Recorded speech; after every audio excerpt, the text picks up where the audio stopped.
Hello बच्चों, तो चलिए इस प्रश्न को पढ़ते हैं। समाकलन 1 से 2 1/x गुणा 1+x dx।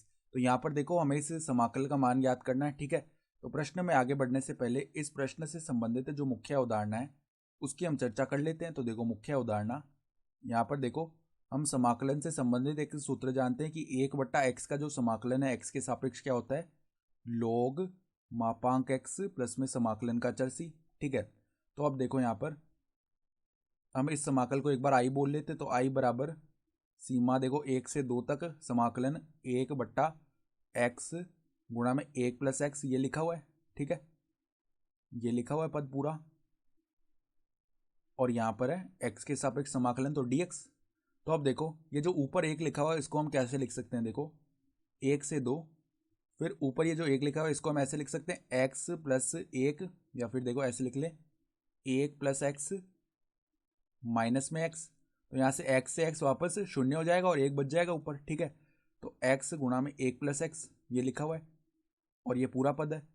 तो ऐसा लिखने से क्या होगा, हम क्या करेंगे, हम माइनस के चिन्ह के साथ हम दोनों पदों को अलग अलग कर लेंगे हर के साथ। तो आई बराबर में देखो समाकलन पहले 1 से 2, 1+x बट्टा में x गुणा 1+x आएगा तो केवल 1/x बच गया, यानी dx/x इसका हो जाएगा समाकल। ठीक है, फिर देखो माइनस में समाकलन 1 से 2, अब x बट्टा में x गुणा 1+x ये बचेगा, तो केवल dx/1+x ये पद बच गया। ठीक है, तो अब देखो यहाँ पे समाकलन करेंगे तो इसका समाकलन हो जाएगा log मापांक x, यहाँ पे सीमा लगेगी 1 से 2, माइनस में इसका समाकलन क्या होगा, log मापांक 1+x।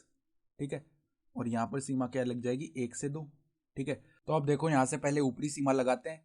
तो log x के स्थान पर 2 रखेंगे तो log 2, माइनस में देखो अब x के स्थान पर 1 रखेंगे तो log 1 ये बन जाएगा। ठीक है, फिर माइनस में देखो x के स्थान पर 2 रखा तो 1+2, यहाँ पे log 3 बन गया। फिर देखो माइनस माइनस प्लस हो जाएगा, फिर x के स्थान पर 1 रखा तो यहाँ पे log 2 आ गया। ठीक है, अब log 1 का मान तो 0 होता है। ठीक है, और log 2 प्लस में आखिरी में भी log 2 है तो ये 2 log 2 हो गया।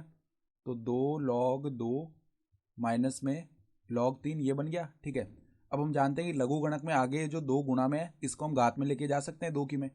तो 2 की घात 2 4 बन जाएगा, यानी log 4 माइनस में log 3। और हम जानते हैं log a minus log b का मान log a/b होता है। तो हमारे पास में क्या बन जाएगा, log 4/3। ठीक है, ये आ गया और यही हमारा क्या हो जाएगा, उत्तर भी हो जाएगा। ठीक है, तो आशा करता हूँ कि आपको ये प्रश्न समझ में आया होगा। धन्यवाद।